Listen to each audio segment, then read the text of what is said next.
March 12th, 2022, 18-year-old Naomi Urian suddenly vanished from a Walmart parking lot in Fernley, Nevada, after a strange man pacing around the corner got into her car and drove away with her. With only a hazy CCTV video to rely on, investigators race against time to try and identify the mystery man. When they do, nothing can prepare them for the truth behind Naomi's sudden disappearance. This is the exact moment Zulema Silas realized that the truth about what really happened to the missing Naomi Urian had been uncovered. The following footage has never been seen before. You need a minute? There's some Kleenexes there for you. Well, I am sorry. It is really difficult to be hearing what they're saying about you, everything that I am remembering about you. Put your hands behind your back. Look, I can't. I got wrecked shoulders. As best you can. On the morning of March 13th, 2002, the Lyon County Sheriff's Office receives a distressing call from Casey Valley. He informs them that his 18-year-old sister, Naomi Urian, hasn't returned home since she headed to work the day before. He explained that he called her multiple times but couldn't get through. He also checked and there's been no activity on her bank account. In an exclusive interview with EWU, Casey Valley explains the incident. And so she would typically show up at the Walmart parking lot here in Fernley at about 5 in the morning. The bus picked up around 5:15, between 5:15 and 5:20, I believe. She would sit there for 10, 15 minutes, whatever it was, and she would just scroll on her phone for a little while. And as far as I know, at that point, she went to work. Casey went to bed before he saw if Naomi came home that Saturday night, which was typical for them. So the next day I wake up at like 6:30, 7 o'clock in the morning. She's not home, which is not unusual, right? Because we work so early. It did seem kind of weird to me because, yeah, I didn't really see a whole lot of evidence that she had been home that day, but that wasn't really super unusual either. I started reaching out to her at that point, but I wasn't hearing anything back.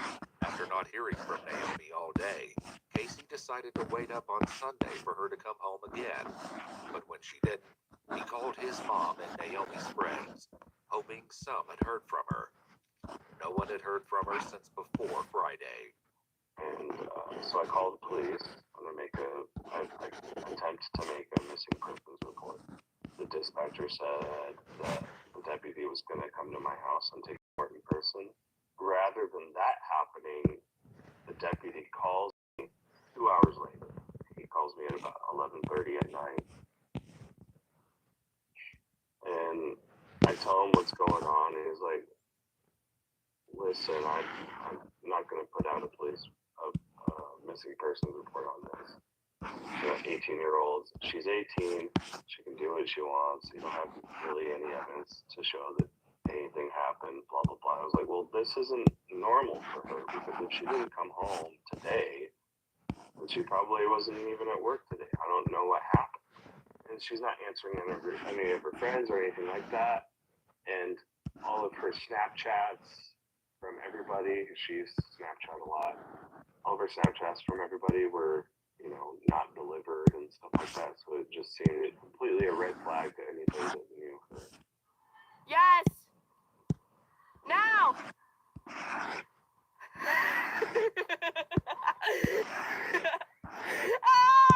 And this deputy refused to make a missing persons report.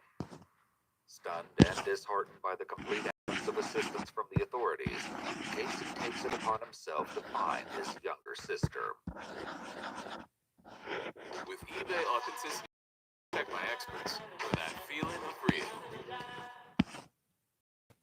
Come on, Arthur. This is our time. Arthur the King is the kind of crowd pleaser Mark Wahlberg does best. Pretty good, huh? A heart-swelling true story.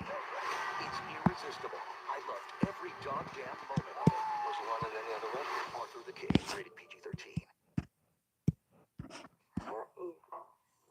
Are you bullying Teddy? Are you bullying Teddy? He's so little. My guy, he's so little. Look at him. You can't bully him. No. No. You can't bully the baby. He's just a baby. He's just a baby. No. Anyways, end of story. I have a 100-pound pit bull sitting on my lap and this thing licking my arm for some reason. And he's eating his own ass. The deputy kind of got in my head a little bit, kind of gaslit me a bit about, she's probably fine, blah, blah, blah, all this stuff. My girlfriend at the time, Nikki, she and I were talking, and he had the idea of we should just go to Walmart and see if they'll let us look at the security footage and just see if she even showed up. So that's what we did. She and I went over there. We tracked down the security people who were following shoplifters out in the store. We told them what the situation was, and they were pretty sympathetic. So they brought us into their little security shack. It took us like an hour and a half, maybe 2 hours to just find the right footage, the right angle where she normally parked. What he sees in this surveillance footage from Walmart makes his blood run cold. Casey knew where Naomi parked because he often saw her car in the same spot whenever he would go to Walmart. Video quality wasn't great, but I could recognize her car. She was driving a 1992 Mercury Sable. There's not a whole lot of those left on the road these days, but it's pretty distinctive even in a grainy video. I was like, and the time matched up with when I thought that she would be showing up, and I saw the car pull in there. And we're watching this at like 4 or 5x speed. So we watched the car pull in. I was like, oh, that's her car almost for sure. And before we get the video stopped in order to slow it down, the car leaves again. And I'm like, what the heck? At 5:09 a.m. on March 12, 2022, Naomi pulls over in the Walmart parking lot and waits inside her car. A few moments later, a strange man appears on the other side of the lot. He stares at the car for a few minutes.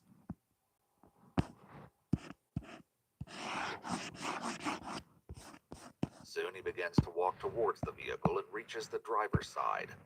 Almost in an instant, he slips into the driver's seat and drives out of the parking lot. Disturbingly, Naomi doesn't get out of the vehicle. Footage. Utterly consumed by panic, Case immediately calls the sheriff's office once again and informs them about the surveillance footage.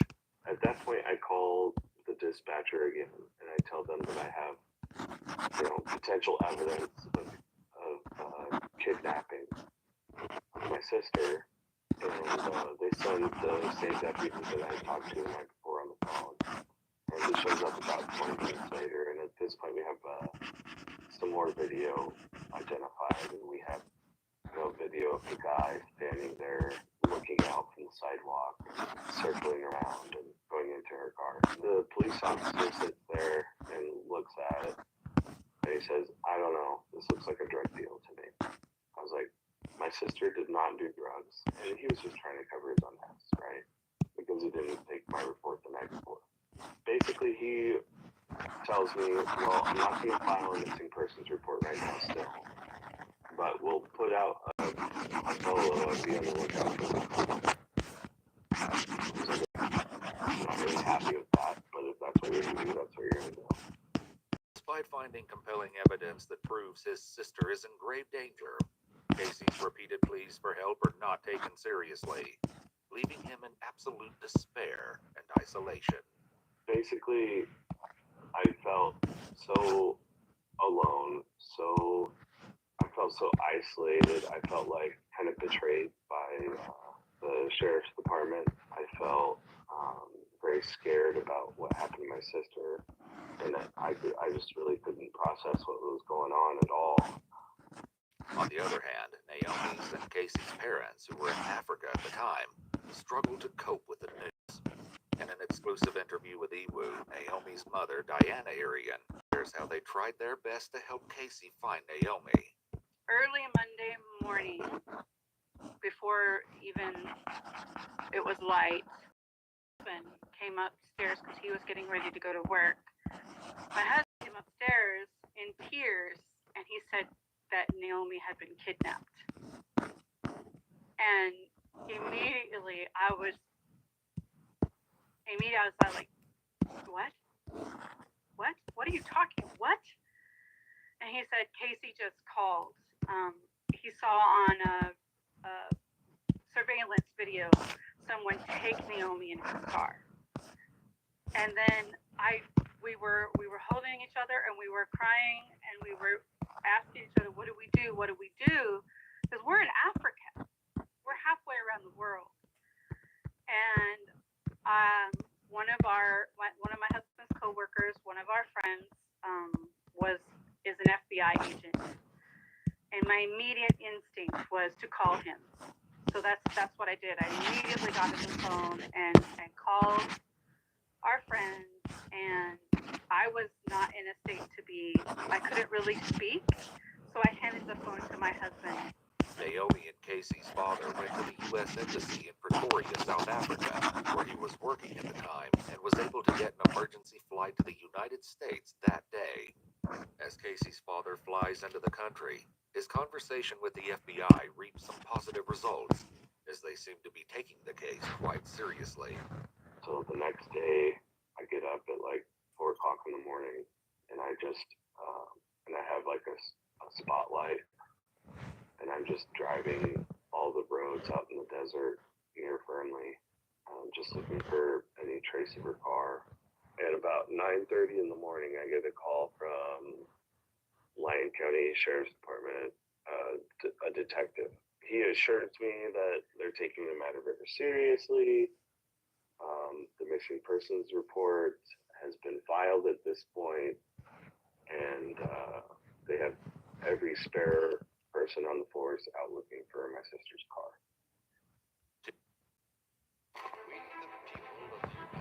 We've moved so far away from the Constitution that in many ways we don't even recognize it.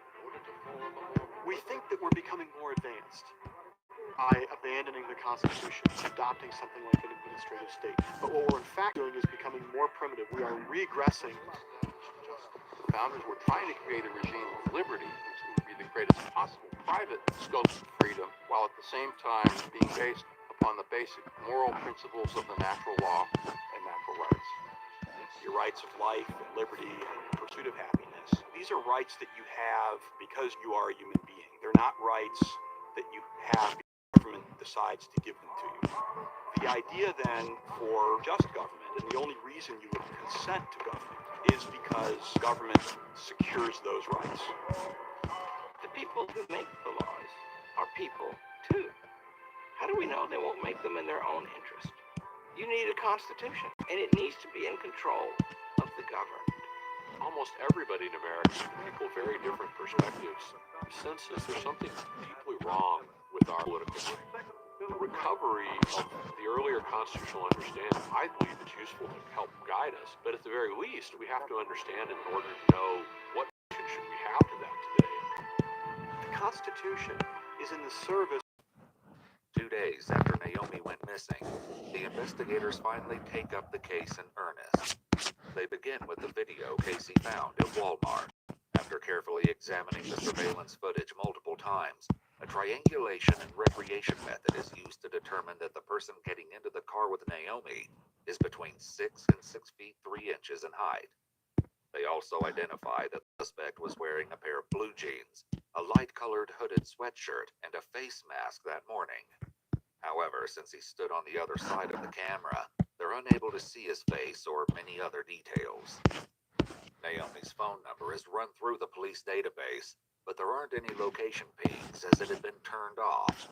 With only one hazy CCTV video footage and a suspect they're unable to identify, the investigators begin by running a thorough background check into Naomi Arian's life. Casey assists by sharing everything about Naomi and his family. Including Naomi, he has 6 siblings who moved to the United States only a year ago after living in sheltered communities in Russia, Germany, and South Africa as a result of their father's job with the State Department. So she kind of just wanted to come over here and get a feel for what it was really like to be in America and what it was like to be an adult I was gonna like move out, but then my brother was like, "Oh, what if you just pay me, then like rent out the rooms in the house, and then you can live here?" Ooh. And I'm like, "Oh, that actually sounds pretty sick." And I would get to stay here. It's a place where I'm comfortable, a neighborhood that I know, easy to get to my work. You know, it's a pretty good deal. It'll be interesting. You know, kind of get away from the parents, have a little bit of freedom. And the first thing she did when, before she even really got here, actually, was get a job. And she started working for Panasonic. To find out more, the investigators dispatched some officers to mark out her regular work route. They examined the surveillance recordings from various stores along the route, hoping to identify any peculiar incidents. Although they observed no apparent suspicious behavior, they make a significant discovery while reviewing the footage from a gas station where Naomi had stopped by to purchase snacks on her way to work. In the footage, she's seen wearing a gray sweater, paired with a blue Panasonic t-shirt and gray joggers. The officers take a screenshot of Naomi from the store and submit it to the investigators. This picture potentially marks the last time she was seen before the kidnapping. The investigators release Naomi's details with the picture to the media and request everyone to be on the lookout for the missing 18-year-old. As word of Naomi's kidnapping spreads, Casey sets up several search parties to help find her, and the community in Fernley steps up to assist the family. The ladies in the local area in my son's neighborhood established a meal train. So we had meals made for us. So our job was to find her, and that was our full-time job. And my husband was out there with the FBI every day, and my son was out there searching the desert every day. You know, we didn't stop. Despite releasing Naomi's picture and details, the investigators fail to discover any substantial leads. That is, until they comb through the devices she used. Here they find the first hint of a lead. Naomi went on a date with an unknown man a day before she vanished. Naomi had told Casey that she visited a thrift store with the man and everything seemed normal, but maybe it hadn't been as innocuous as she thought. Investigators also find out that Naomi had previously complained about being harassed at work. Managers from Naomi's workplace state that they knew about her allegations and had resolved the matter internally. Eventually, it's concluded that this line of inquiry is another dead end. It's around this point that the Lyon County detectives drop a bombshell. You approached it at all? So I went up to it just to make sure nobody was in it, and that's it. All right. Did you see any shoe impressions? No, so I did walk around it just to look at all angles, make sure nobody was in, like tucked in or anything. But I was driving all over looking for it, and as I was getting off here, I saw it sitting there. They found Naomi's car abandoned in a dirt lot near a paint manufacturing company, just half a mile away from the place of her kidnapping. While this was a huge discovery, there was still no sign of Naomi or her abductor. Still, hope is not lost as the area where Naomi's car was found had several stores with CCTV. The detectives request surveillance footage and begin to review hours of footage from the day of Naomi's kidnapping. They soon find that some of the surveillance had actually captured a spine-chilling incident from the afternoon following Naomi's kidnapping. Naomi's car can be seen on the road nearby and later parked in the dirt lot at 3:30 p.m., 10 hours after her kidnapping. An unknown suspect gets out of Naomi's car and parks on the road. A short time later, at 4:12 p.m., a gray bluish truck drives by the same road and parks close to Naomi's car. The driver gets out, goes back to Naomi's car, and shifts it to another spot in the dirt lot. Then the driver leaves the car, gets back in his truck, and drives away. Investigators are still unable to identify the unknown driver at that distance. And even more concerning is that they don't see Naomi anywhere in the footage. Perhaps he moved her to another location by then. There's also another possibility. Is this man the same person as the one they saw in the morning? Or were more people involved? Screenshots of the suspect's truck are released to the media, along with a plea asking the community to keep an eye out. What could be seen in the footage, though, helped to identify the truck as potentially being manufactured by Chevrolet. With little else to go on, the investigators visit multiple Chevrolet dealerships in the area to learn more about the vehicle. Every Chevrolet dealership identifies the vehicle as a 2020 to 2022 Chevrolet High Country 2500 or 3500 model, with possible color variations in either a metallic blue or metallic gray. The Nevada Department of Motor Vehicles then sent a list of the same make and model of the vehicles that are in western Nevada.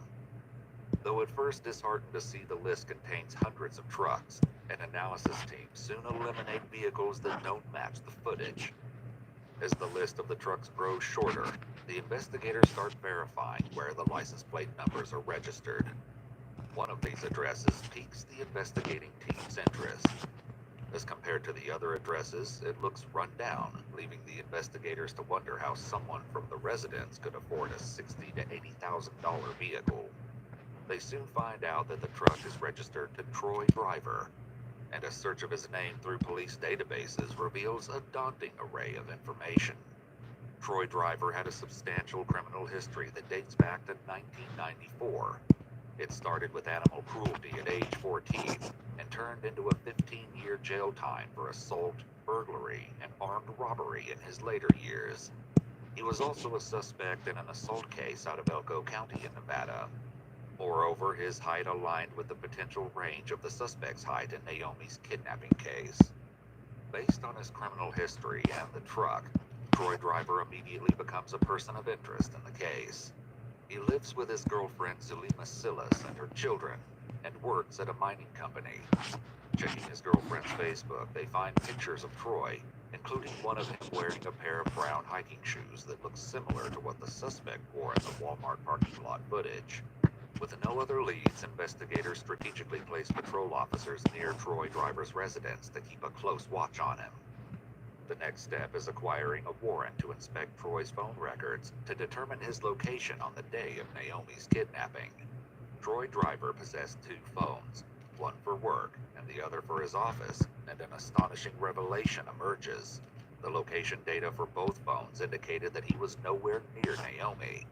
In fact, he'd remained at home throughout the day. However, undeterred by this setback, the detectives explore a different angle by reviewing the activities on both devices. Their suspicions are confirmed when the report reveals concerning evidence. Despite the location data suggesting Troy's presence at home, there was a suspicious absence of any activity on either phone. This was inconsistent with how Troy normally uses his phones. All of this was still fairly circumstantial.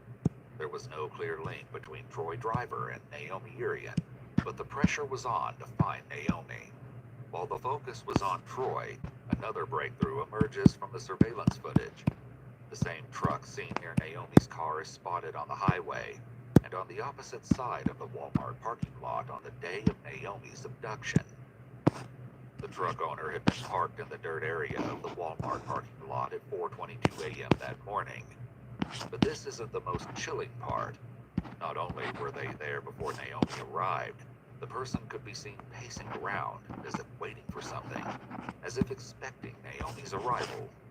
Since investigators already knew where this person had left Naomi's car on the afternoon of her abduction, they then established a route from that location to Walmart's dirt lot, where the individual had parked their truck. Footage showed them walking back to their truck. And not only that, when the suspect strolled from Naomi's vehicle to his truck, he inadvertently passed right in front of the CCTV camera. The sight sent shivers down the spines of the entire investigating team. It was Troy Driver. On March 25th, a full 13 days after Naomi's kidnapping, the investigators take Troy Driver into custody. I'll cop. Just so we don't have to switch. Don't move.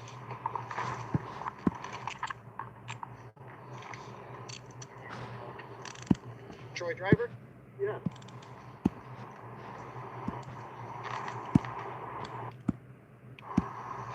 You have anything on you that's gonna poke, prod, stab me? I've got a pocket knife in the left pocket. Okay, aside from that? No. Okay, I'm gonna roll you over on your right side, okay? Put your knee up this way.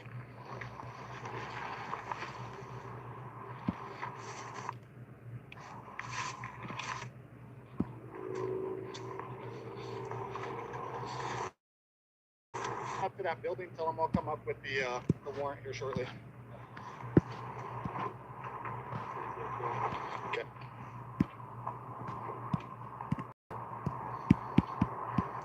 Will you take a photo of that and then send that to Ty, say, let him know one's in custody?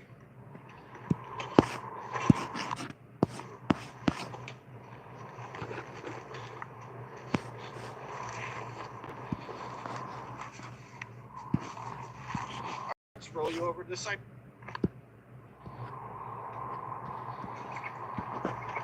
Someone calling you, Nick? Probably. You want to finish searching? Okay. Boss speaking. Hey. We just got him in custody. Yep. Did we get the keys to this vehicle? I don't have any keys. You don't have keys to this vehicle? I do. Somebody took them. Okay, but you did have them on you? You had like the 2 bags with you? Where are the keys? You guys took them. Well, yeah, but are they in one of those bags or where? No, they were on my belt. You guys took the keys. Okay. I figured out. It's pretty calm for having a... Yeah, he asked what it was for. We told him I'm not going to tell him at this time, but we are under blah, blah, blah. And he said, okay, hasn't said much. He wasn't asking questions. He was shocked just due to the abruptness of it, but not his first rodeo type. Yeah.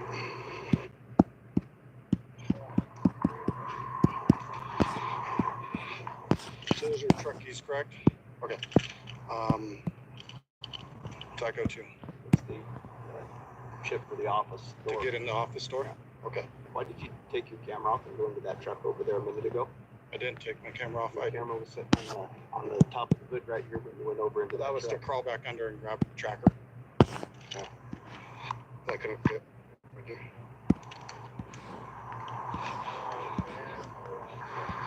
Is he surprised? I mean, I think element surprise, but not overall. He's very calm demeanor. All right, due to the long drive, we're going to get you out real quick. We're going to set you into 2 cuffs, okay? So we'll separate your shoulders a little bit. After arresting Troy and bringing him to the station, the officers get warrants to search Troy's residence and his mother's, and she's none too happy with this development. Hello. Yeah. I'll let you get the dogs locked up, and then we'll have a conversation real quick, please. It takes all this to have a conversation.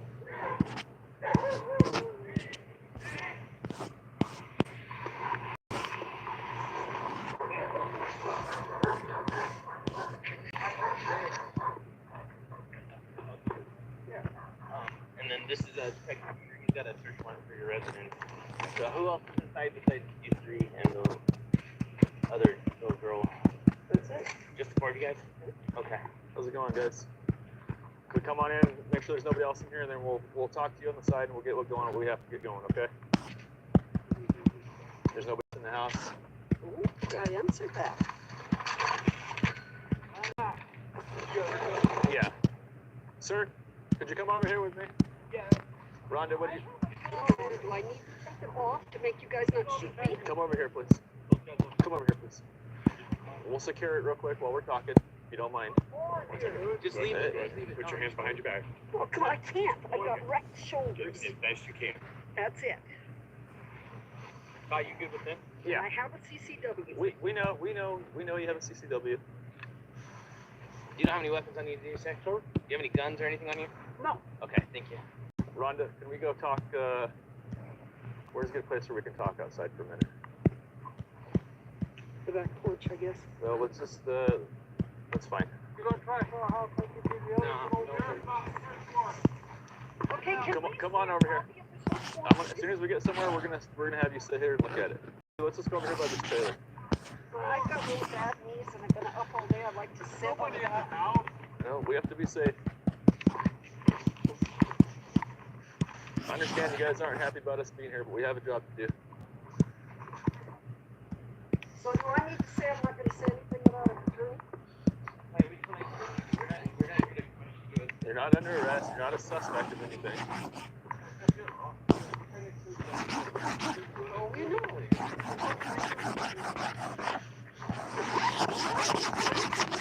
Let's just stay down here for a minute until they get the house cleared. So here's the situation. We have a search warrant signed by a judge. You're allowed to look at firearms. Okay? And we're going to seize firearms in this residence. We have probable cause to believe that Troy has firearms in this residence. Oh, not at all. Okay, just shut up. They can go. They're not going to. They don't believe if nobody's in there. You think they're going to believe that Troy has no firearms here? Hey, can you hang out too? I'm going this way. Okay. After that, we need you to stay somewhere with us. Okay? Can you keep the two children occupied on site 15 minutes? What question? I want to Sure. know. Why do I take an our firearm? Well, we have probable cause to believe that Troy has firearms over here. But you don't. I mean, They're registered to us. You're going to take them. Well, we're going to take them to the lab to do DNA or fingerprints that belong to Troy on any firearms in this residence. Okay. So if there is some, then you would tell us about it now. We don't have to search the house or we're going to start looking for anything. Good. What do you do? Tell you what? Well, how many firearms are in the residence? all together, counting the 22. Yeah. I mean, we got the rifle and shotgun and We're all locked up because the kids don't want the guns out when the kids were here. Okay. And that's it. We have the main book. We have your 44, and the a shotgun, and a 22. Do you have any other firearms in this house? You're welcome to look. Just Okay. don't scratch my house. Well, we're going to search outbuildings, trailers, Have and at it. everything. Have at it. well, no, we have the guns because those kids are from here. I got the shotgun, the 22, and a gun that doesn't even work in the 2-horse trailer. Okay. It's locked up there. Okay. Is there any other firearms here? We answered that. There are no other I'm firearms. asking. I know you're not happy with the police Okay, in the but whole can I just situation. answer question once? I mean, do I have to be? Yeah. I'm not unintelligent. I understand what you're saying to me. I Okay, answered. and you have to understand people are dishonest to us all the time. So Well, forgive us. We ask the Guaranteed question I'm more than not once. dishonest. Okay. Well, I And don't, you're more than welcome to go search our house, but please don't crash it. we don't want to. So we'll need to. Okay, let me ask you something. Did Troy bring firearms over here in the last 2 weeks? No. No. Okay. I haven't even seen him. He came over. Well, I was shooting horses. Yeah. He came over and helped me with something. I can't remember something I needed help with. And that's it. Okay. He rarely comes over here because he's working all the time. Okay. All right, well, let's have a seat up there on the porch if you guys don't mind, and we'll let these guys take pictures, and then we'll grab the guns, and we'll be on our way. After looking through his mother's residence and seizing his car as evidence, investigators bring in Troy's girlfriend, Salima, and her children for interviews. To their utter dismay, though, there's still no sign of Naomi anywhere.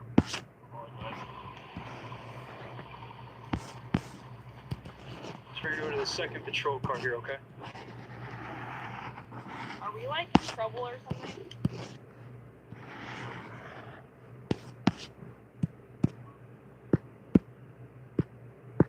Were you actually like?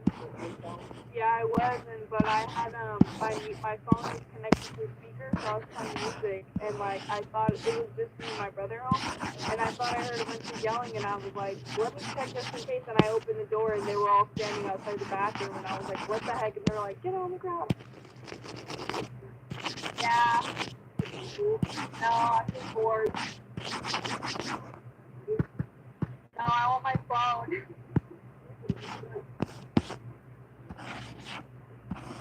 You know how long it's gonna take?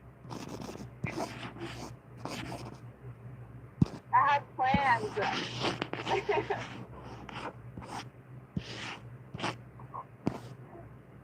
I really just did arrested.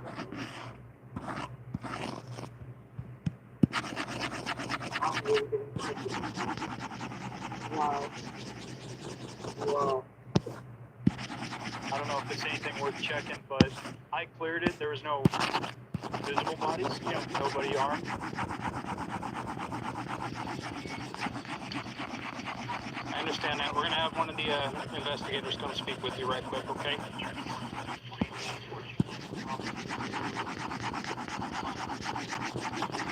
Yeah, they'll bring him back here, ma'am. Just wait back here, please. Get over here. Okay, just wait back here, please. It's not the reaction from her that I expected if she didn't. So was she angry? Oh, yeah. At us? She's pissed off the whole thing. Hey, what's up, Troy? My name's Eric. This is Mike. We're with the Legacy Sheriff's Office. What the hell am I doing here? Well, I just wanted to talk to you about everything that's going on, okay? Your legal name is Troy. What's your last name? Driver? Why am I here? Well, oh yeah, I'll switch you. I gotta. Where do you work at right now? I work at LedCorp, but people just saw fit to pull down on me and throw me on the ground in front of my office. So I'm probably not looking at a job. I really would like to know why I'm here. Okay. Yeah, and how long have you worked at LedCorp? 2.5 years. Okay. Where did you get thrown on the ground at? Didn't throw me on the ground. I was told to get on the ground in front of the office in Reno. Reno? Okay, so you work like at LedCorp in Reno? Criminal record, have you ever been arrested before? What's the worst thing you've been arrested for? I was arrested when I was 17 for armed robberies. Did you go to prison for that? How long? 15 years. Holy, where at? California. Damn. 15 years in prison in California? Yep. Do you need anything to eat or drink? No, I one gig. Okay. Can you tell me about any vehicles registered to you? I have a Jeep, a 95 Jeep. What color? Okay. Is it like a Wrangler or Wrangler? Okay. I have a 2020 Chevy 3500 Silverado. 2020 Chevy 3500? What color is that? Gray. And I have a 1982 Lincoln. What color is that? Black. Are you currently on parole or probation? Alright. So, while we're in here, you understand you have the right to remain silent? And you understand that you have anything you say can will be used against you in the court of law? You understand you have the right to an attorney? And you understand you cannot afford an attorney won't be appointed for you? Okay. Okay. You understand all that stuff? I understand. Okay, so have you been paying attention to the news lately the last couple days? Not really. I haven't been paying attention. Why? Okay, are you aware of the kidnapping case involving Naomi Urion? Yes, I am. Can you tell me about that? My girlfriend sent me a Facebook thing on it, and I read that. She was kidnapped, and a truck that looked a lot like mine, they said they were looking for. Is that why I'm here? Yeah. Why? Well, you said it, right? You have a truck that looks just like it. Because I have a truck that looks like that, am I being charged with this? Yes. Yeah, you're being charged. Okay. Alright. I'm going to learn. Troy Driver protests his innocence and invokes his right to a lawyer, blatantly refusing to speak with the investigators. Still, they uncover that his girlfriend's family had a gathering on the weekend of Naomi's kidnapping. But Troy didn't attend as he said he was at work. To find out more about Troy's absence and his whereabouts, investigators interview Zalima herself. When she's told about the seriousness of Troy's past crime in California, she shares that he and his mother had described it to her as something much less serious. Investigators are hoping that Zalima can help them finally find Naomi, as at this point they still have no idea where she is, or even where to look. It's through this interview that they discover even more disturbing revelations. But you know what? His mom stuck behind him for everything that he did in California, and he didn't tell me about that. I got no idea. He never was. He just said, when they get involved, they commit to me.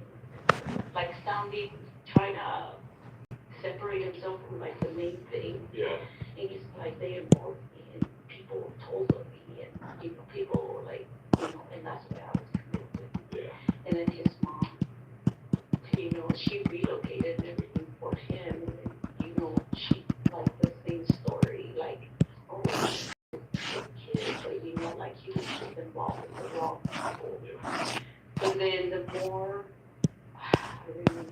like he thinks like everything that he says and laughs about, like, you know, all the stuff that he has done, and then all the things that he remember when he used to do when he was in prison too, and it's like, oh, you have no idea. He's like the coolest man, you know, he's like, it's things that give you chills. In reality, Troy had an accessory to murder charge. When he was 17 in 1997, his girlfriend at the time shot and killed someone, and Troy pleaded guilty to helping dispose of the body. But this isn't the only disturbing thing Troy was allegedly involved in. In March 2021, a year before Naomi went missing, Troy was also a suspect in accusations of abuse and inappropriate touching involving his 16-year-old stepdaughter. While talking about the family gatherings of the weekend of Naomi's kidnapping, Zelina explains that following the death of her son's child, she wanted her son and daughter-in-law to get a break from everything they'd gone through, and had organized the big dinner to lift everyone's spirits. However, Troy had a different plan for them. When Troy got home on Thursday night, he said, oh, so tomorrow, he goes, so tomorrow, he's like, are we going camping? And then, because we had planned on going the weekend before that, I can't remember what happened that we definitely couldn't go. And he's like, oh, we've been talking about this for a couple of weeks. And I go, I know, but I won't be there for them. And he's like, well, they can come too. And then I said, I don't think they're gonna wanna do that. And I go, we just, you know. And I go, and then Travis is coming so he can spend time with Jose. And then he said, well, they can all come. Like, we can take everyone. This is like very short notice. A day before Naomi's kidnapping, a deputy had visited their house to serve them with some paperwork regarding her son. And Zelina says that Troy had been quite rude to the officer. And then she was walking over there to, you know, to give him the summons, and he lowered his window, and she's like, Troy Driver, and she just went like this, and she's like, oh, here's the summons, and he started pulling up the window, like, she was still talking to him, and he started putting the window up. Then he opened the door, and she just left. He didn't let her finish talking, and she left. And then he got out of the car, out of the truck, and he walked in, and I was like, oh, I'm so sorry for the welcome home. I said, oh, it's fine. And then he just went to where we have our desk, and he put his summons on top of mine, and he went to the room without saying anything. I walked in, and I was like, what are you doing? And he's like, and he had a plastic bag of Boot Barn, and he had already put a pair of insulated pants in there, and he was getting something else, and he was putting it in there. And I go, what are you doing? And he's like, oh, I'm going camping. And I go, oh, and I was like, the kids are coming tomorrow. He's like, well, I'm going camping. And I was like, okay. I turned around and I got out of the room, and I was a little bit upset that he would be here. And because he's always has been so supportive, and anything like that, he always wants to do whatever he can to make everyone feel like better or fix it for him or whatever. And like I was just not, like he didn't care. Since Troy presumably left for camping alone, he had no verifiable alibi. But that wasn't all. Zulema also shared a chilling story. The couple had a surveillance camera in their garage. Zulema's son had apparently boasted about catching a drink without spilling anything off the tailgate of the truck in their garage, and she'd reviewed the footage, but when she went to see it again, it had been erased. The only person who could have erased it was Troy. However, he'd forgotten to delete one clip when he returned from camping. And that video, for some reason, he didn't delete it out there. I was looking. He gets home at 7:55 on the 12th. Exactly 7:55. And something that he never does. And I went through all the footage and everything. He has always told me that wherever we are, he never walks with his hands in his pockets because he was in prison. you always have to be ready for someone to attack you to defend yourself. So he learned not to, do that. He gets out of his truck and he's walking when he gets home, and he has his hands in his pocket and his head is down. And when he gets in front of my Subaru, he starts turning and then he just goes like this.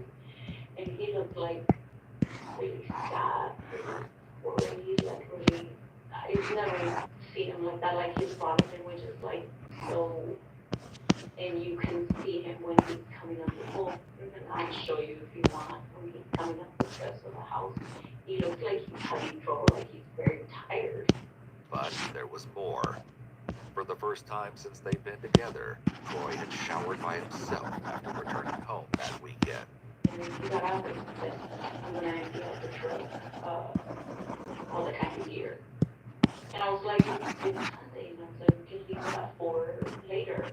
We have all day, I told him. And then the next day, he didn't have to go to work because he wasn't going to his place. And I was like, we have like all this time in the world, like, and me and him, we watched a show together, a series, like Walking Dead. And we watch an episode in the morning and one before we go to sleep. And I told him, I was going to walk in, and he's like, no, I gotta clean out the truck. I was like, okay. And you can see him in the video going to the truck, and then he forgets the keys, then he comes back, then he goes back, and he locks the truck and whatever, but he doesn't take anything out. He doesn't do anything with it. Soon after, Troy deleted all the videos that would have shown him cleaning the truck, something which left Zulema confused. When they recovered Troy's truck as evidence, they noticed that he suddenly had new tires, something that they asked Zulema about. How long have you guys been talking about replacing the tires? Since he got the truck, since last year. Okay. He didn't like the tires. So then you guys have been talking about replacing the tires on both vehicles with your time return ship. Okay. Okay. So when it was time to do that, who called to ask about the truck tires? Did he call or did he call? He called. Okay. So he called, he told you he called down here? He said he called, yeah. Were you present when he called or? No, I had walked inside because he told me I'm gonna call and see if they have them. Because he wanted to do it right there. It was Friday when we came back from the dentist. It was around 3 something, and he replaced the tires. And that's another thing. Let's see what date that was, Friday the 18th. Okay. Yeah. And he deleted all the videos too of him switching the tire with a spare. All of those are deleted too. And yet another shocker, it had come to light that Troy had insisted on changing the tires after complaining that the truck had a flat one. But Zulema claimed she never noticed that, despite driving the vehicle for the previous week. His claim wasn't helped by the fact that all videos that would have shown the flat tire had been deleted. This pattern of deleting videos was certainly alarming. Troy was hiding something, but what exactly? Zulema had also revealed that Troy claimed was Schwab, the tire changing company's outlet in Fallon, near their home, didn't have the tires for his truck in stock, but the one in Winnemucca did. He insisted on getting them replaced immediately, and they made the long trip, just under 2 hours, to Winnemucca for it.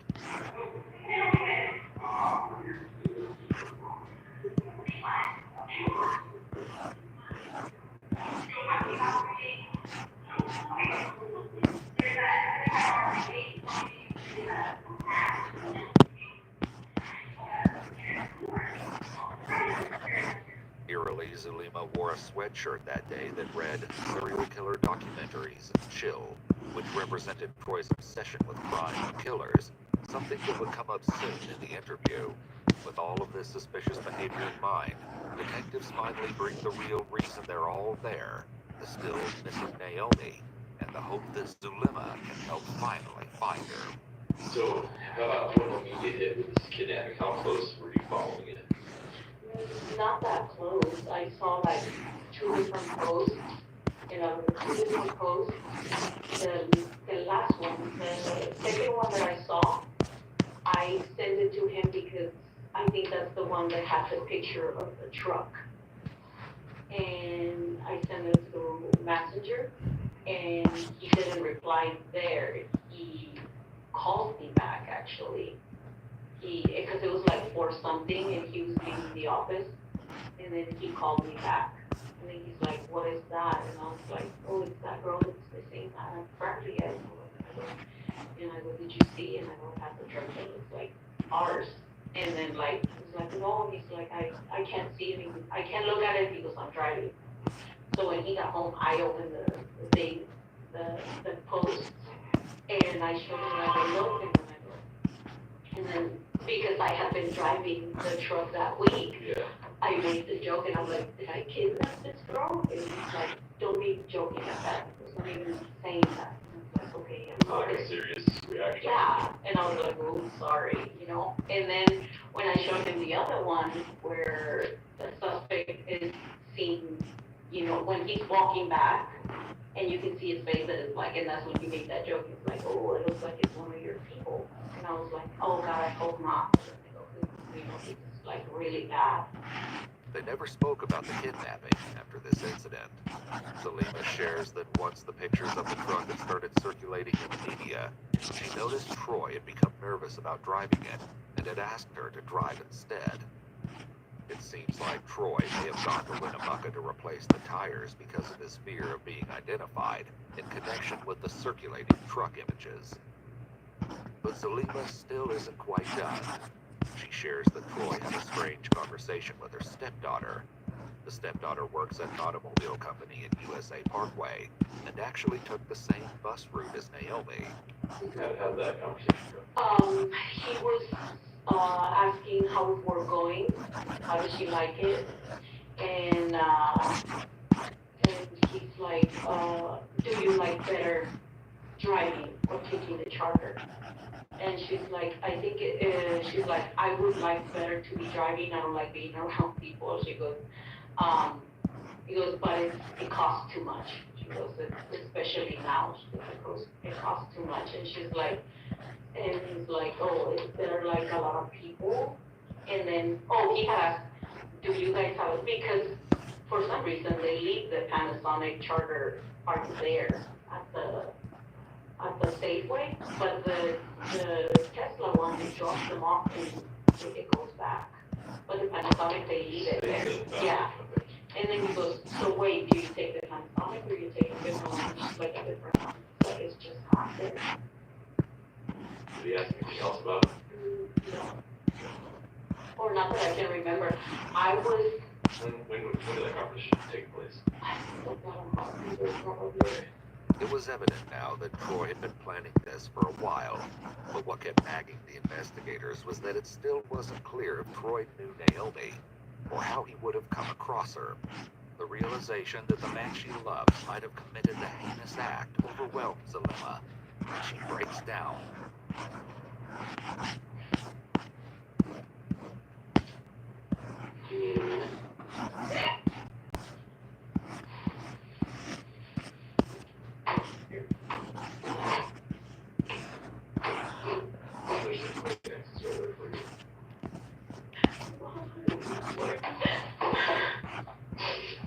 I imagine you're heartbroken, like, fighting them, and shared your life with them.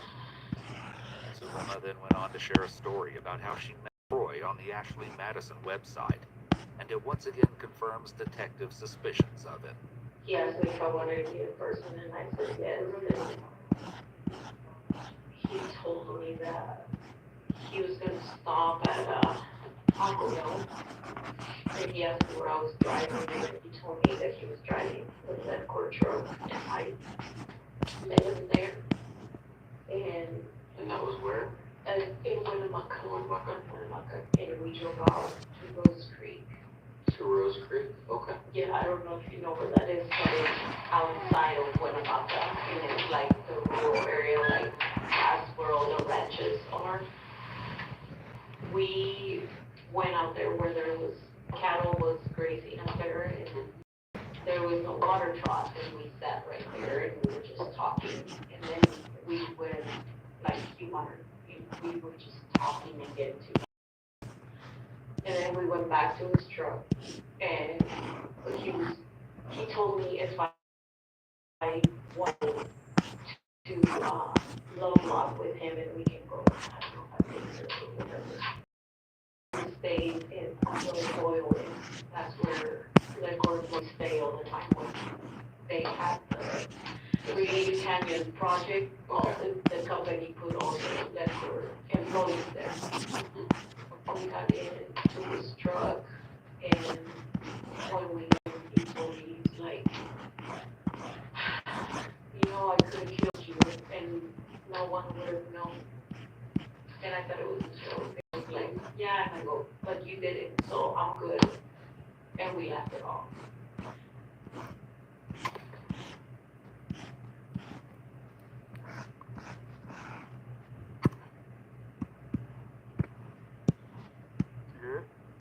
No. You.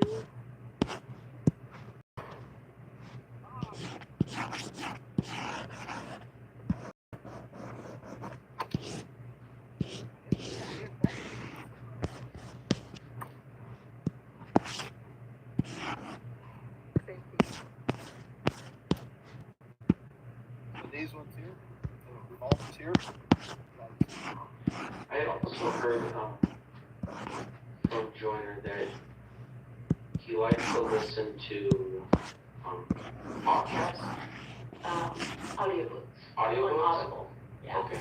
What type of audiobooks do you listen to? The serial killer ones. The serial killer ones? The psychology of the body.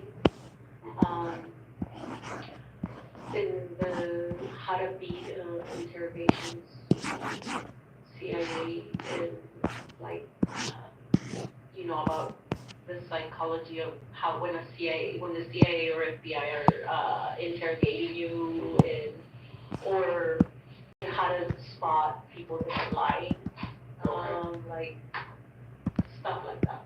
Okay. Did you ever listen to any of one of them? Yeah, I did.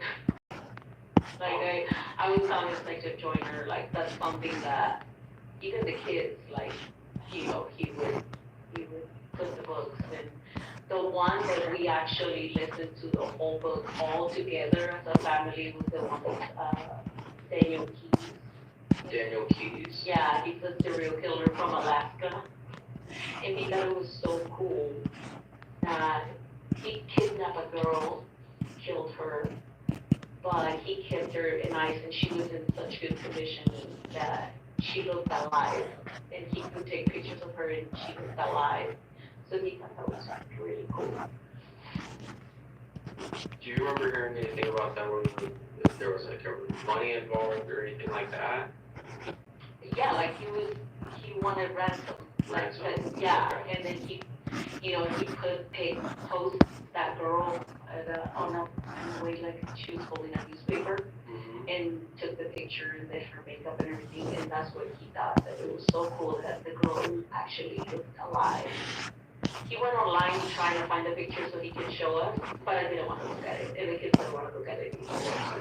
So that was like, they were like, no, but look at her, she doesn't look scary, she's alive, it's really cool.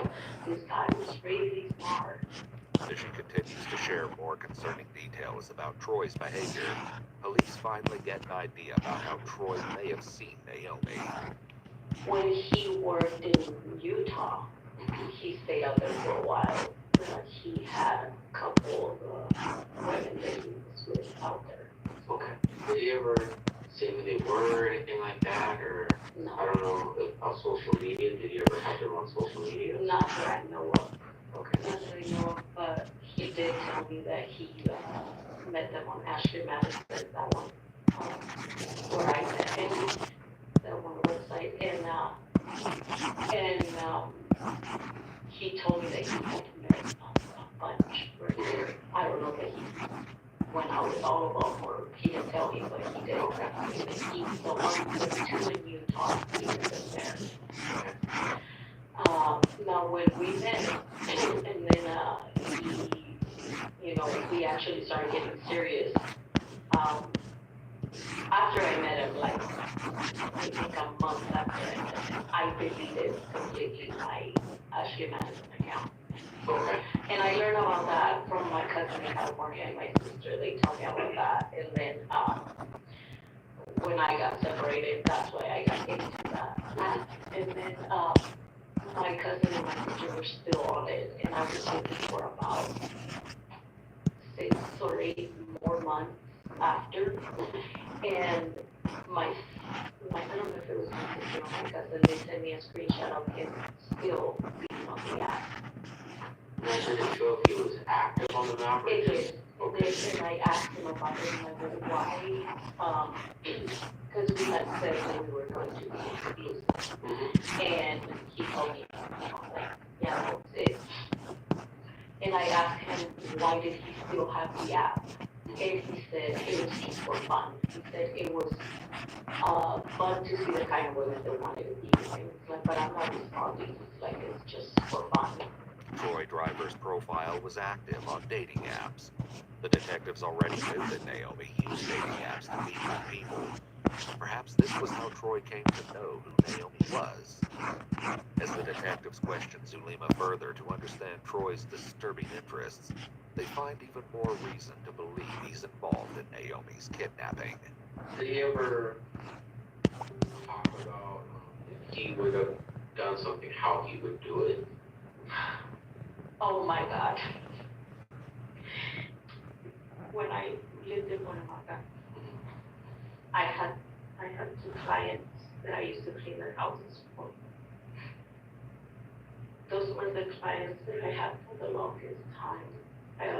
I cleaned their houses for almost 7 years.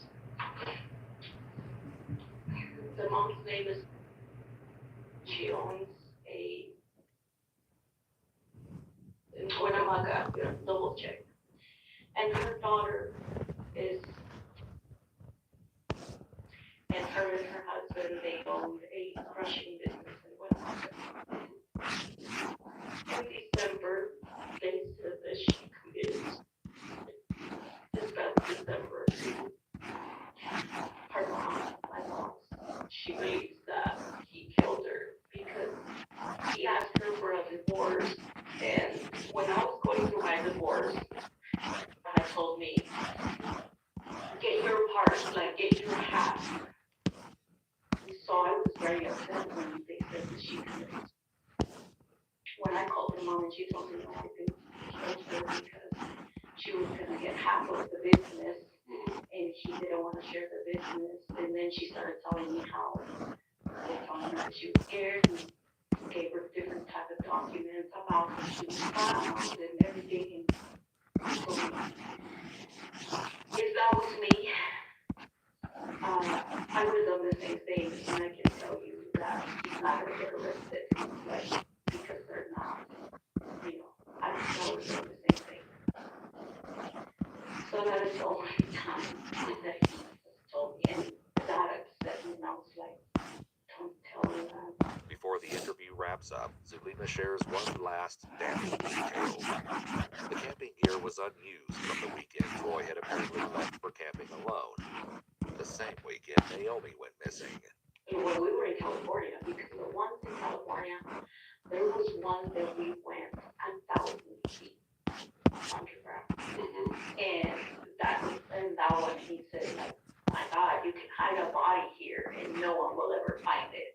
While every lead reinforces their suspicions against Troy, none of it leads them to Naomi Irian. It's now over 2 weeks since Naomi was last seen. The situation soon evolves into a desperate race against time. In a bid to gather any information that could lead to Naomi, Troy Driver's arrest is released to the media in the hopes this will urge any witnesses to come forward. Soon after, the investigators start receiving tips from several callers. They receive a call from a woman informing them that a man resembling Troy Driver allegedly followed her to the same Walmart parking lot a month earlier. The woman said that she was walking her dogs near a highway outside of Fernley in February when she noticed a car pull up next to hers off the road in the dirt. The driver then tailed her car to a Walmart. If this was Troy, then it established a disturbing pattern of behavior for him. They also receive a call from an employee at the Relief Canyon mine who had been a co-worker of Troy Driver. He informs them that a month before Naomi was taken, a heavy equipment delivery driver arrived at the mine with an excavator that was requested by Troy Driver. This employee spoke with Troy and noted down the address where he wanted the excavator to be delivered. This address was about 16 miles away and led to the Buena Vista iron mine. The investigators pay a visit to the mine, diligently tracing the excavator's path, which ultimately leads them to an unsettling discovery: a shallow, unmarked grave.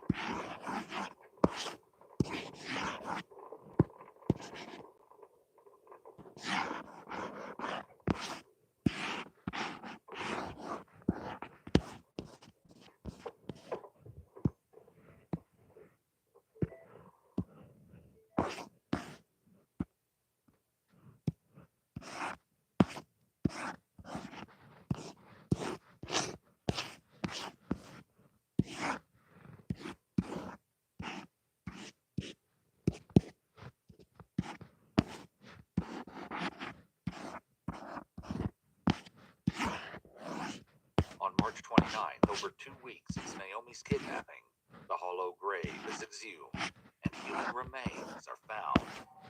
2 days following this grim revelation, the medical examiners identify the remains as Naomi Irian. Initial findings from the autopsy suggest that Naomi was shot in the back of her head and subsequently shot in the chest after her body had been moved into the grave. An autopsy revealed that she had also been assaulted. The tire impressions discovered at the scene aligned with the set of tires on Troy Driver's truck, the ones he had before they were replaced. And yet another shocker: numerous witnesses come forward to attest that they had seen Troy Driver operating an excavator in the mine's remote vicinity, all by himself about a month before the kidnapping. Chat records from Zulima's phone throws more light on this appalling twist. This revelation that Troy discussed the excavator with Zulima solidifies the fact that the crime was premeditated, with Troy having orchestrated every detail of ends. It's unclear how much Troy told Zulima, beyond the fact that he needed the excavator, and it's unclear why. Yet Troy Driver didn't know Naomi Irian. Instead, it seemed that he had meticulously plotted his crime and was actively searching for a victim. Investigators reason that he might have selectively targeted certain individuals and tracked their routines to gain knowledge about them. This theory held merit, especially considering that he'd arrived just a few minutes before Naomi on the morning he kidnapped and killed her. In the following weeks, detectives collaborate closely with Zulema to collect evidence against Troy. Despite still grappling with shock and the dramatic upheaval in her life, Zulema assists the investigation to the best of her ability. During one of their meetings at her home, Troy calls her, unaware that the detectives are listening in on the conversation. And I don't know if you can respond to me, but are you being honest with me? It's like I've been going through the past 2 weeks, 3 a month. What?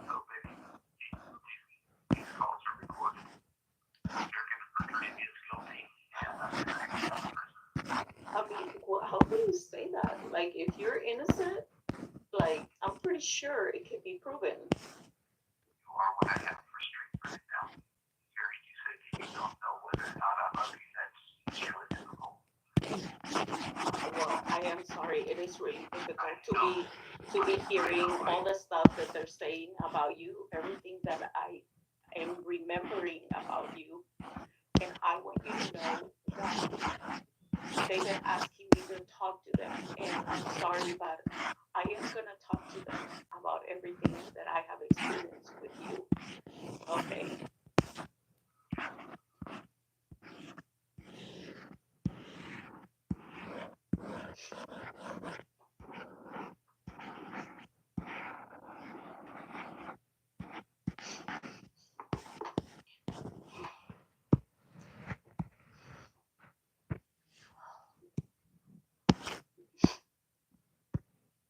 Lies.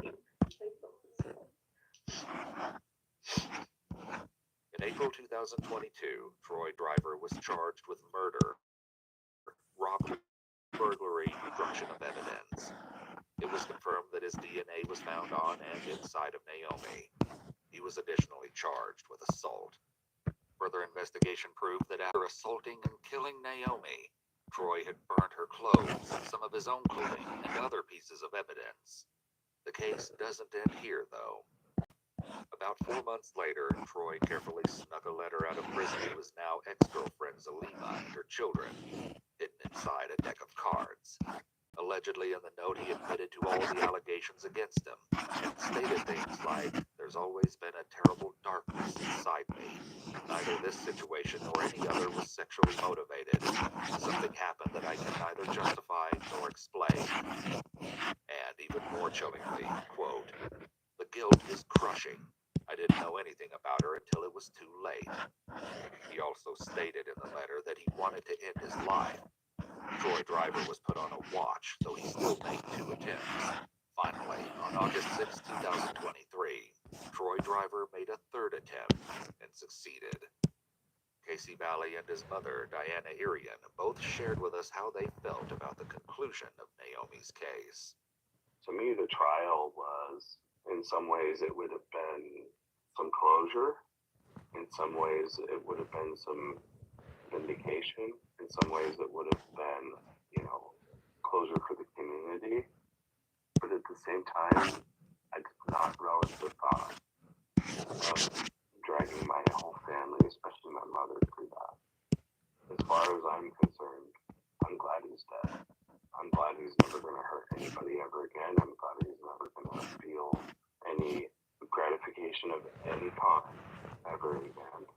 I really hope that if there is any other cases that Driver was connected to, whether there was or there wasn't, I do believe that he would have kept doing this. I feel like it's a net good, even though we didn't get that. I don't even want to say satisfaction. It's more like a tiny bit of closure just to hear the gavel come down on guilty. But at the end of the day, it does erode my faith in the current system in some ways. Well, my first reaction was relief, but that was just for a fleeting moment. Then I became angry, ragefully angry, because now Naomi's story would not be told again. She would not ever have justice. This monster who did this to her would not have to face me in court, where I could tell him the monstrous, horrendous thing that he did to our family and the effect that it had. Today, Casey Valley and Diana Irian believe in keeping Naomi's legacy alive through their actions. I don't think Naomi would have wanted me to just give up on anything. I mean, there's plenty of times where I feel like I just can't do it. But Naomi loved family. Naomi loved caring for others. Naomi loved fairness. Naomi loved justice. And she believed that, and this is like a pretty simplistic thing, but she believed that, if you have a thing that you care about, if you have a goal in life, you should totally pursue it. Like, get after it. So I just think about some of the times where I feel down. First of all, I put everything to the side to ensure that Naomi got whatever justice we could get her. Everything else was to the side. But once Driver was in custody and once we had found her, I knew that there was not a whole lot else I could do. And so I've just been doing my best to live my life in a way that I think would have made Naomi proud. So, and that's all I can do. I can't give up. I don't have any give up in me.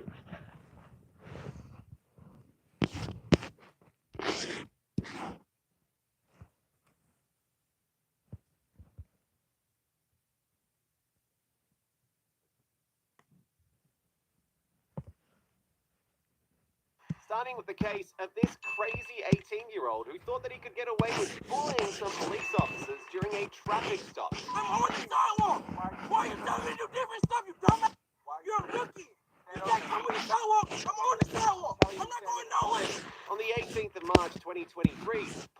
officers pulled over a vehicle for careless driving.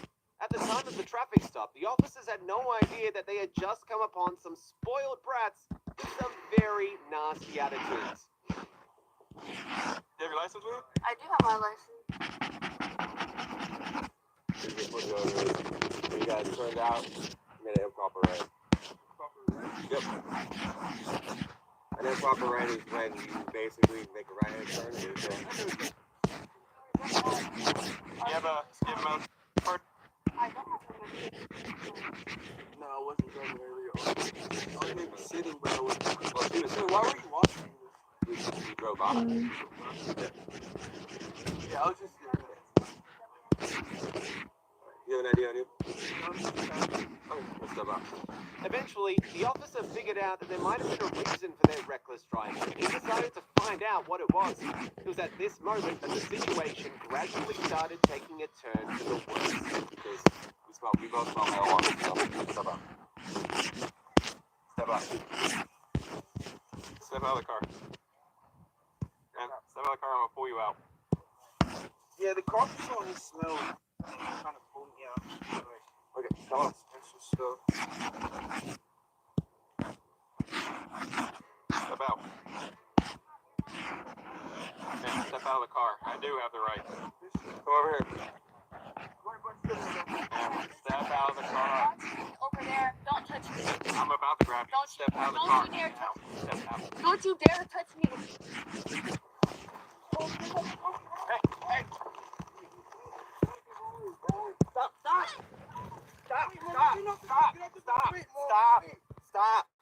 Stop. Fortunately, the female didn't cause any serious issues, but her boyfriend quickly decided to be a smartass and started complicating the situation, a decision that would later land him in painful regret. It's literally because and they just slammed her on the ground. What's your badge number? Hey, get back. What's your badge number? Get back. You want to go to jail too? Get on the sidewalk. Hey. Just can you come try over here for me, man? Don't do nothing. I have no reason to touch you. Okay. I have no reason. Stop walking away then. Walk over there. I'm not walking nowhere. I'm staying on the sidewalk like you just told me. You said go on the sidewalk. I'm on the sidewalk. Why are you telling me to do different stuff, you dumb? You're a rookie. You said come on the sidewalk. I'm on the sidewalk. I'm not going nowhere. At this point, while he continued being a brat and yelling at the officers, he had no idea that he was dealing with the wrong cops who would not take his crazy attitude for much longer. It was merely a question of time before they decided to show him that people who play dumb games win dumb prizes. I'm not going nowhere. I'm not going nowhere. I'm staying on the sidewalk. I'm not going nowhere. I'm staying on this. No. Get me out of here.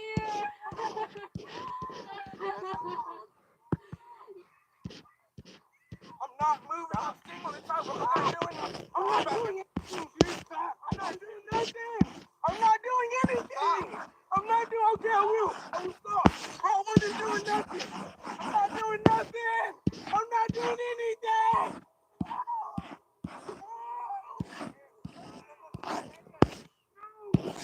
Oh, your hand. Oh!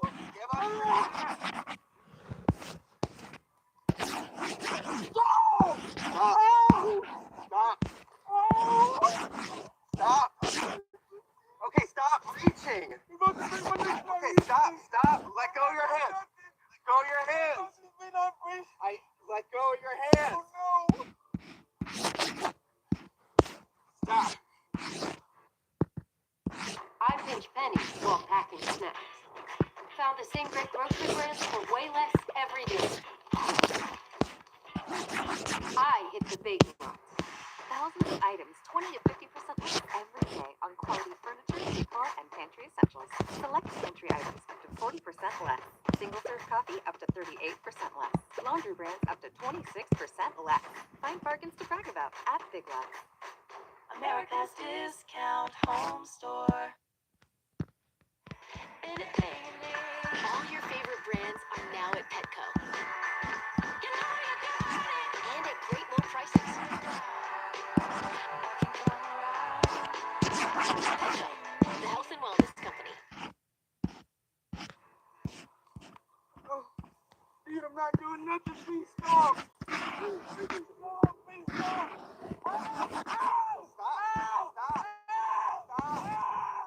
Stop! Yes, what the hell? Let go! Ow! Ow! Ow! Ow! Ow! I'm not doing nothing! Dude, stop! Give us your hands! I've said it 100 times.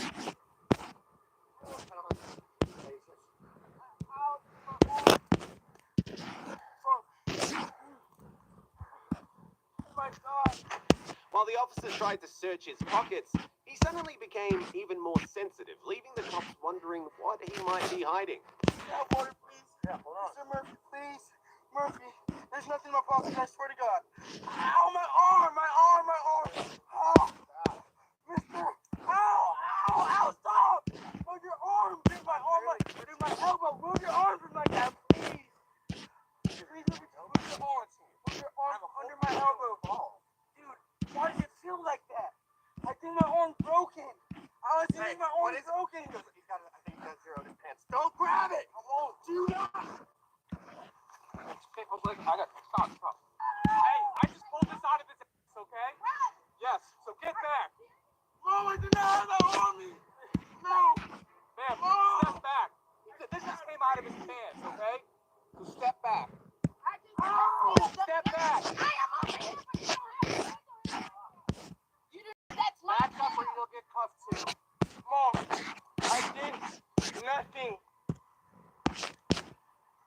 Ow.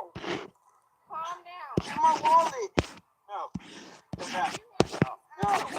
We'll deal with it in a second. At this point, he had started to realize that being the smart guy to the officers was probably not the best of ideas. I did not resist. They slammed me on the ground. Going with the saddle. They said go in the saddle. They slammed me. Mom, they told me go in the saddle. I went on the. Mom, this dude was punching me in my head. He punched my back 3 times. He punched my neck. Dude. Oh, God. Bro, excuse me?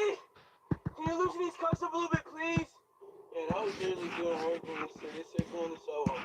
I went on the sidewalk. They started like walking over me. I said, I'm on the can you please not? He grabbed me and he kept walking over me. I listened to everything they said. Everything they said. Yeah, wait, did they have the body cam footage though, right? In the end, the male was charged with battery on an officer, resisting with violence, carrying a concealed firearm, and possession of a firearm during the commission of a felony. No, I got more money than you. Hey, On the 18th of December 2021, a distressed mother had phoned the police after her daughter caused a huge commotion after a long night of drinking. When the police arrived at the scene, they quickly started hearing the story from the mum. However, what they didn't know at the time was that they were about to meet one of the most entitled brats moments later. put your phone on like that before he has to come in here and get you. I think something happened at work. Alcohol. She doesn't know how to drink really. She has to drink. She just keeps on. But even with all her efforts, her daughter was not ready for the real world. The officers at the scene suggested going through the drama of an eviction process until the star of the show finally came out of the house. And mind you, I pay bills. So in early access smoking morning, I make like doing what I can. I'm teaching you food, and you will do the same fucking thing. Now, granted, I pay bills. I pay bills. No, I will. I am. But I pay bills. I pay bills now. Granted, I can look crazy if I want because I'm the one who pays bills. I'm the one who pays cash.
mum was again a victim of her questionable behavior, and that's where things escalated.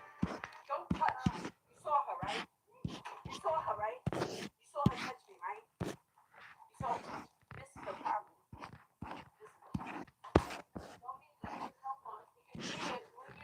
Leave and don't come back. You like leave and don't come back. 16 years old. Did we call? Did we call? Yeah.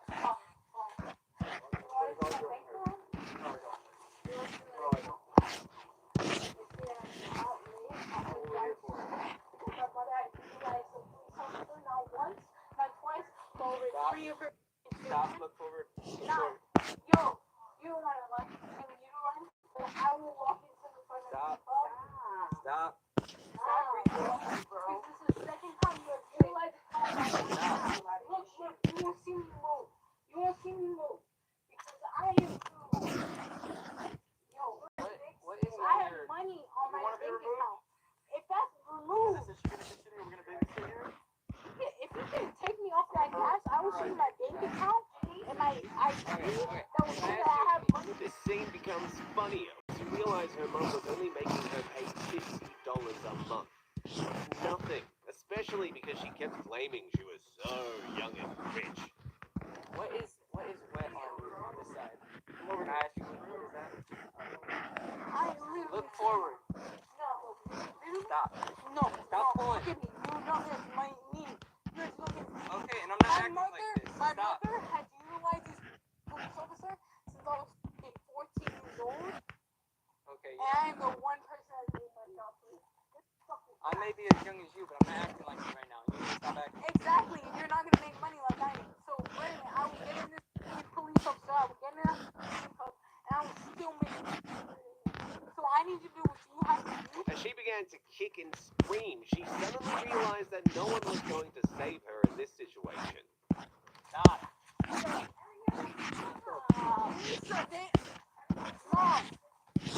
Mom, they're literally arresting me again while you utilize a cop as a police station that you did the only thing. They got my ass doing the station while I have more money than they do not. Bro, they should not be utilizing my ass. No, bro. Oh, stop. No, stop fighting. Why are you doing all that? Make this worse. Stop.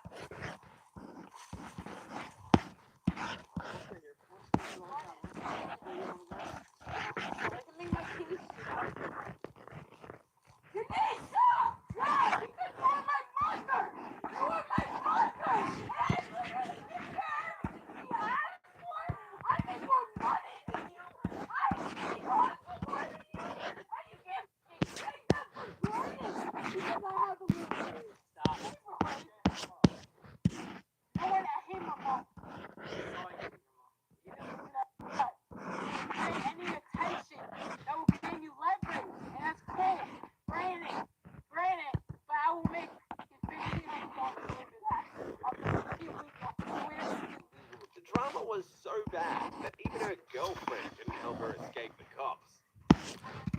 They're not recording. As good as I am, and I don't with the police, bro. Denisa, as good as I am, they are not recording.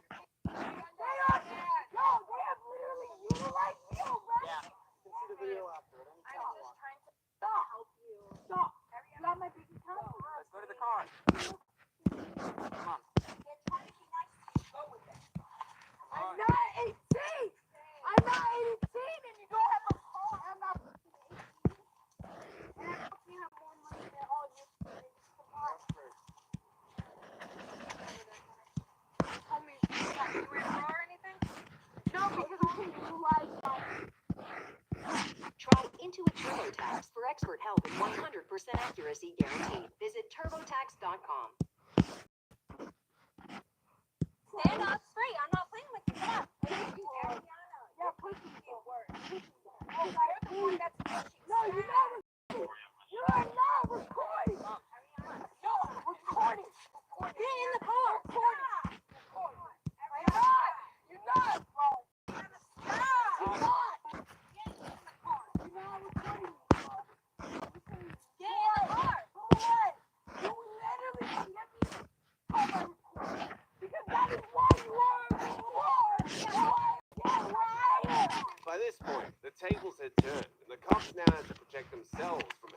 because of her crazy behavior. Stop. Give me your head. Stop. Follow directions. Give me your Just head. do it, okay? I'm gonna need one of y'all over here. Dude, I'm not moved here. You have no right to put me on a fucking mask when I'm not. You're gonna get charged for battery. Dude, you're gonna get charged for battery if you do that. Dude, you have no right to put me in a fucking mask. Well, see, well, I'm fucking push resistant at all. And you are putting me in a fucking mask. you guys Stop! and we're about to have Mask! And you are literally trying me. You are literally trying me. I've more work than my mother. Listen, I will not have a mask on. Exactly. So why the f*** oh my god.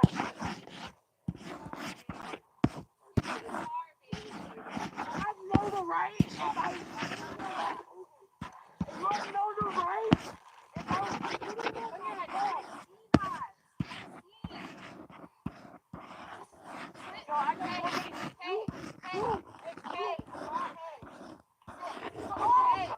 come on. Breathe. Hey, I did not move. Shut the f up. Because I did not move. I did not move. I did not move. Bro, it's not.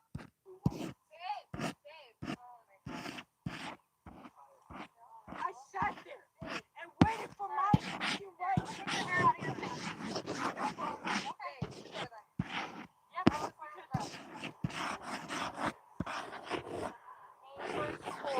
Your window was open. They could feel all the buttons. They called. All you had to do. Stop. Stop moving. Bro. Did you just smoke? Bro, this thing is literally. I know. And I know better. Or just like this. Okay, Ariana. Ariana, down. Feet down. In the end, she was hit with numerous charges, like assault on a law enforcement officer, and was given 2 years probation. However, she violated that probation over 5 times afterwards. Stop resisting. You're just making us worse. Knock it off. On April the 25th, 2022, officers responded to a quick trip convenience store in Weston, Wisconsin, following reports of an intoxicated female passed out in her vehicle.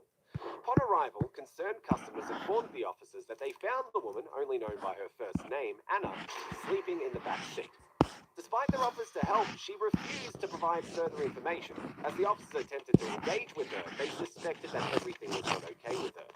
Do you have your ID on you, Anna?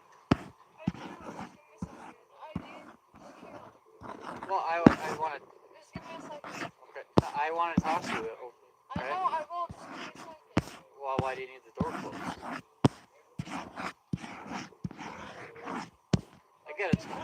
I get it's cold. Well, your ID, you can get your ID with the door open.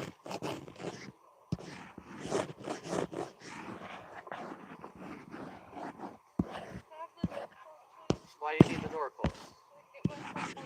You can get your ID. I'm not stopping you from getting your ID. I want your ID. What's that?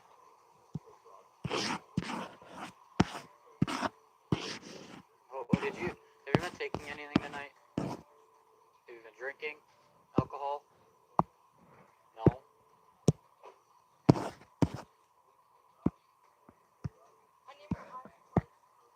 Why do you need your eyes closed? I can't hear them anything. You can't what? Hear them anything else. You can't hear them?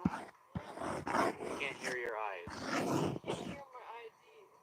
You can't hear. You don't need to hear your ID. I don't need to hear my ID. I just need to know that it's there. Okay. Your name is Anna? Anna, what have you been taking tonight? I want to know because I want to get you the help you need. Things started taking a turn for the worse when she proved to be uncooperative and started raising her voice at the officer. You don't need your door shut Find your ID. Hey, okay, look it. He's being an idiot. No. I need my door Hey, show hold my on. ID. We don't disrespect. We don't disrespect them. He's being an ID. Then why can't I please him if my ID is? We don't do that. We don't do that. I was an MP, and then I became combat medic. No, We don't do that.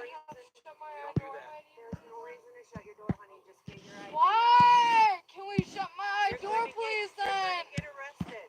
You're gonna get arrested. Have someone shut my door, please, please. Do you want to go home? Can you please shut my door, then? No, I'm not shutting your door. Yes, I am 100% sure that I want you to shut my door, please. I'm trying to help you. Fuck you! I don't fucking like you. Okay, that's fine. Can you go find my sister? I don't know where your sister is. Go ask for my sister!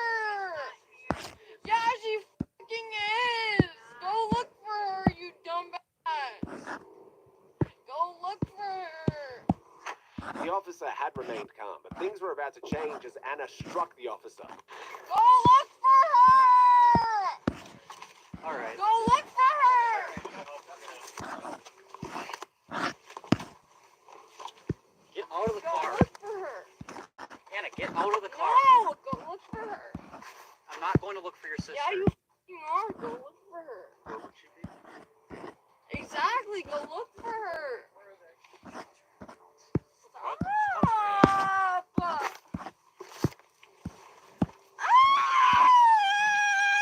Stand up.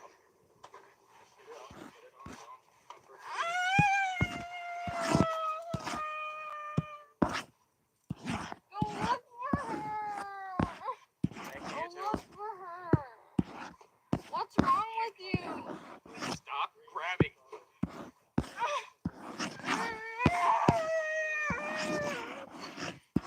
No!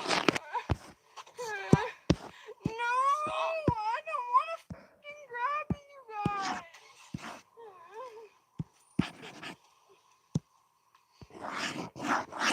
Let me go! Let me go! Stop kicking! Let me go! Stop kicking. Let me go! Knock it off. One of the officers arrived with a squad car to transport her, but Anna was not ready to comply with the officers, thus escalating the situation further.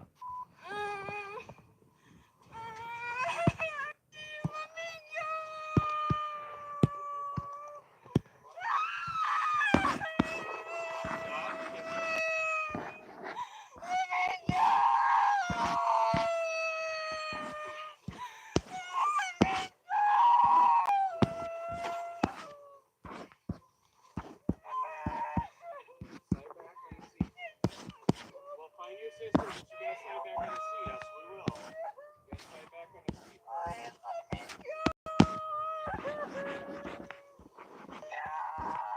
Stop resisting. You're just making us worse. We can't let you go at this point. I can't let me go. Let me go. Let me go. Actually, I push her back up the seat. Ready? 1, 2, 3.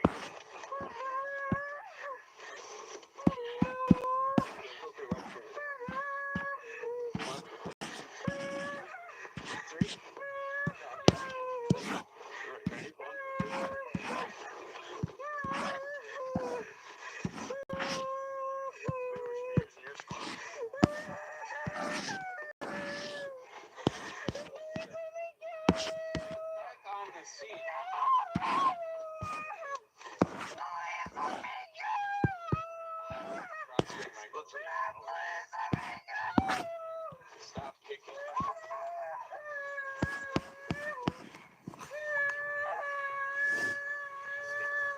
Stand up.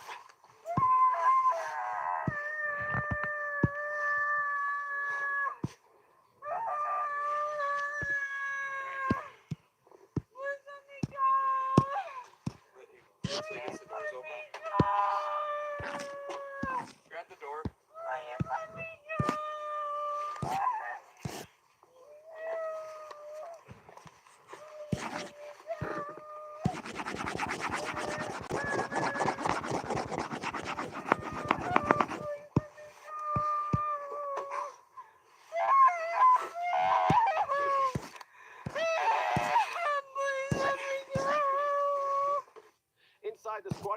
She continued behaving dramatically, and officers' attempts to try PBT on her were met with resistance.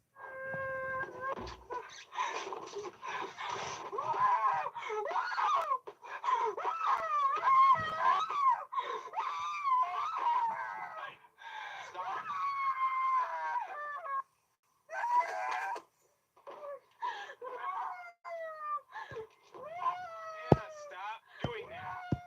Anna, sit up and look at me once. You gotta sit up and look at me.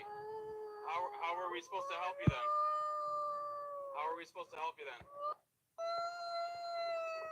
Well, that's not gonna help.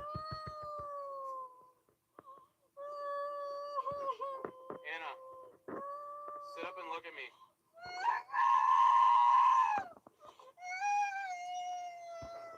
Here, we need to get a PBT from you.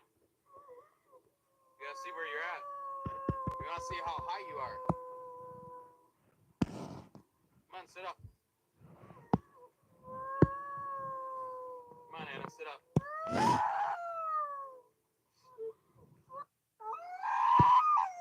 Anna, you gotta sit up.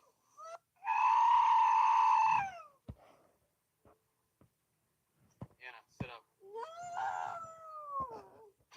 The officer's efforts to communicate and assess her condition were unfruitful as she remained uncooperative. However, the officers seemed convinced she was intoxicated and therefore had to take necessary action. Knock it off. Stop doing that. You're gonna make it worse for yourself. Knock it off.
Confirmed she was highly intoxicated.